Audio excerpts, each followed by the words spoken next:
ভালো আছি, খুব ভালো আছি, খুব ভালো আছি, খুব ভালো আছি। আর সামনে তোমাদের রিলিজ এবং আমরা পিছনে দেখতেই পাচ্ছি চন্দরে বাহিরে আসছে, তো সেই ছবি নিয়ে কতটা এক্সাইটেড?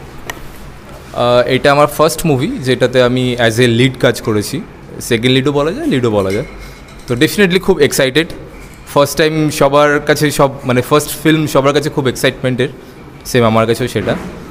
আমার ক্ষেত্রেও তাই, আমার জন্য এটা ফার্স্ট ফিল্ম, তো এক্সপিরিয়েন্সটা অন্যরকম, অনেক মজা, অনেক আনন্দ, অনেক কিছু শেখার, অন্যরকম একটা এক্সপিরিয়েন্স। খুব ভালো লেগেছে, টিমটা প্রচণ্ড ফ্রেন্ডলি, মানে আমরা একদম একটা ফ্যামিলির মতো থাকতাম, আমরা একটা হোমস্টের মধ্যে থাকতাম, আমরা সন্ধ্যেবেলা সবাই মিলে আড্ডা মারতাম শ্যুট শেষ হয়ে গেলে। খুব ভালো লেগেছে সবার সাথে কাজ করে, অনেক কিছু শিখেছি। ডিরেক্টোরিয়াল টিমও ভীষণ ফ্রেন্ডলি ছিল, আমাদের একদম রিহার্সালের দিন থেকে শিখিয়ে এইটা এইভাবে করো, ওটা ওভাবে করো, সবারই নতুন কাজ, তো খুব ভালো লেগেছে কাজ করে, বারবার কাজ করতে চাই ওদের সাথে। তোমরা যেহেতু থিয়েটার থেকে এসেছো, থিয়েটার আর্টিস্ট, তো সেক্ষেত্রে কি একটু বাড়তি মানে সুবিধা হয়েছে অভিনয় করতে? বড় পর্দায় প্রথমবার, তো সেখানে রিটেকের অনেকগুলো অপশন আছে যেটা থিয়েটারে হয় না। অ্যাকচুয়ালি থিয়েটার থেকে আমি এসেছি, বাট এর আগেও আমি ছবিতে কাজ করেছি, বাট সেখানে শর্ট ফিল্ম ছিল, তো যতটা শেখার আমি শিখেছিলাম। ডেফিনেটলি এখানে আমার ম্যাম আছে, যেটা কলিদি আছে, উনি আমাকে ফার্স্ট ছবিটার জন্য বলে, তো উনিই রেফার করে আমাকে ফার্স্ট, তো ডেফিনেটলি কিছু অসুবিধা ছিল সেগুলো আমাকে শিখিয়ে দিয়েছে। আমার ক্ষেত্রে যেমন সুবিধা, মানে আমি মানে কি বলবো, আমি ধানশ্রী আমাদের নাটকের দলের নাম, সেখানেই আমার ছোট থেকে বড় হওয়াটা, অভিনয়ের শুরুটা সেখান থেকে। কলিদি যার কথা বললো, সৌমিকদা, তার হাতেই আমি তৈরি হয়েছি, তো সেটা একটা অপরচুনিটি বিশাল, যে থিয়েটারের ক্ষেত্রে অবশ্যই থিয়েটারে রিটেক থাকে না, সেই ক্ষেত্রে আমার কাজের ক্ষেত্রে অনেক সুবিধা হয়েছে। এছাড়া আমি এর আগে অপর্ণা সেনের সঙ্গেও কাজ করেছি, সেই একটা এক্সপিরিয়েন্স, শতরূপা সান্যালের সঙ্গে কাজ করেছি, সেই এক্সপিরিয়েন্সটাও কাজে লেগে গেছে অনেকটাই। বৃষ্টির সাথে আমি অপর্ণা সেনের ওই সিনেমাটাতেই কাজ করেছিলাম কলিদি থ্রুতেও, সেটা আমাদের পাওয়া। তো থিয়েটারটা কি হয়, লাইভ হয়, তো ফলে টোটালটা একসঙ্গে হয়, একটা ইনভলভমেন্ট থাকে। সিনেমাটা একটু অন্যরকমভাবে শ্যুট হয়, মানে ধরুন লাস্ট সিনটা শ্যুট করছি, তারপর মাঝখানে সেটা ব্রেক হয়, তো ডেফিনেটলি একটা সুবিধা তো হয়, কারণ থিয়েটারটা হচ্ছে গ্র্যামারটা, তো সেইখান থেকে একটা টেকে হয়ে যাওয়া, যেটা আপনি বলছিলেন, তো একটা টেকে আমরা মানে খুব তাড়াতাড়ি কাজটা করতে পেরেছি হয়তো থিয়েটারের জন্যই।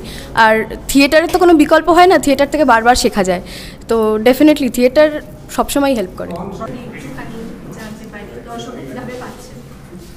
আমার চরিত্রটা খুব ইন্টারেস্টিং, সেখানে প্রথমেই আমি যেই ক্যারেক্টারটা প্লে করছি সেটা অ্যাজ একটু নেগেটিভ, মানে একটু বন্ধুবান্ধবদের সাথে একটু ইপটিজিং করা, একটু মেয়েদের সাথে একটু মানে ঘোরাফেরা সামথিং। তারপর কিছু চরিত্র থ্রুতে বা নাটক যেরকমভাবে এগিয়েছে, ছবি যেরকমভাবে এগিয়েছে, তার সাথে সাথে আমার মধ্যে কিছুটা পরিবর্তন হবে, তো সেটাই হচ্ছে দেখার, যে ছবির মধ্যে আমি লাস্টের দিকে কীরকম নিজেকে চেঞ্জ করি, সেটা নেগেটিভ আরও বেশি নেগেটিভ হয় না আরও পজিটিভের দিক থেকে যায়।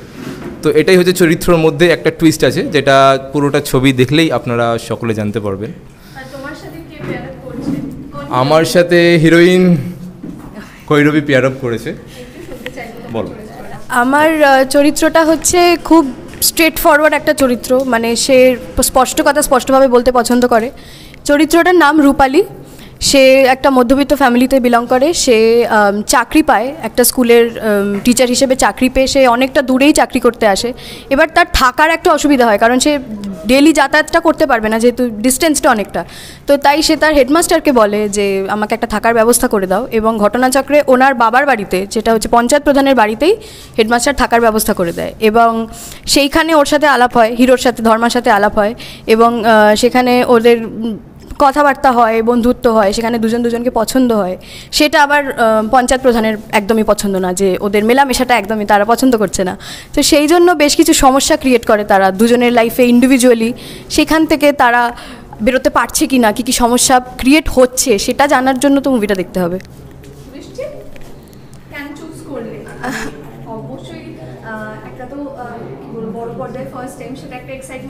আরেকটা বাড়তি পাওনা হচ্ছে চরিত্রটা আমার খুবই ভালো লেগেছিল, মানে একটা গ্রামের মেয়ে, সে কলকাতায় গিয়ে পড়াশোনা করেছে, সেখান থেকে সে ফিরছে, এখন তার বাবা হচ্ছে যে স্কুলে রূপালী চাকরি করে সেই স্কুলের হেডমাস্টার, তার মেয়ে হচ্ছে নন্দিনী। এবার সেইখানে নন্দিনীর বাবা চায়, এবং নন্দিনীর বাবাকে খানিকটা ফোর্স করা হয় যাতে নন্দিনীর সঙ্গে ধর্মার বিয়ে দেওয়া হয়।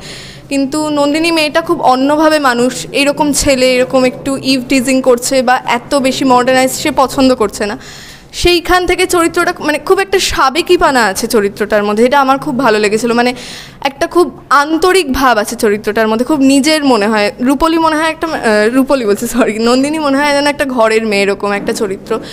এবং সেইখানে দাঁড়িয়ে পরবর্তীকালে নন্দিনী তার দাদার কাছে অ্যাপ্রোচ করে, যে দাদার কোনো ভালো বন্ধু যে পরবর্তীকালে আমার হিরো হয়, তো তার সঙ্গে নন্দিনীর প্রেমটা হয়, সেইখান থেকেই বিয়ে পরবর্তীকালে। আমরা ছবিটা দেখতে পাবো?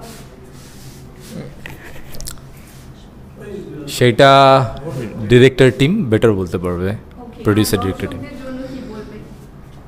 দর্শকদের জন্য একটাই আমাদের খুব একটা না অনেকগুলো রিকোয়েস্ট আছে, তার মধ্যে যেটা মেন রিকোয়েস্ট সেটা হচ্ছে ডেফিনেটলি নতুন যারা আর্টিস্ট আছে তাদেরকেও সুবিধা, তাদেরও সুযোগ দেওয়া উচিত। আপনারা যদি হলে এসে মুভিটা দেখেন, ছবিটা দেখেন, কিছু হলেও যদি আপনাদের ফ্রেন্ডস রিলেটিভ সবাইকে যদি উৎসাহ করেন ছবিটা দেখার জন্য, আর যদি আমাদের ছবিটা বেশি তো হাই এক্সপেকটেশন রাখছি না, মিনিমাম টু মিনিমাম এক্সপেকটেশন রেখে 2 উইকস 3 উইকস যদি খুব ভালো আমাদের ছবিটা রেসপন্স দেয়, তাহলে আমরাও ইন ফিউচার আরও অনেক প্রজেক্ট, আরও অনেক কাজ করতে পারবো।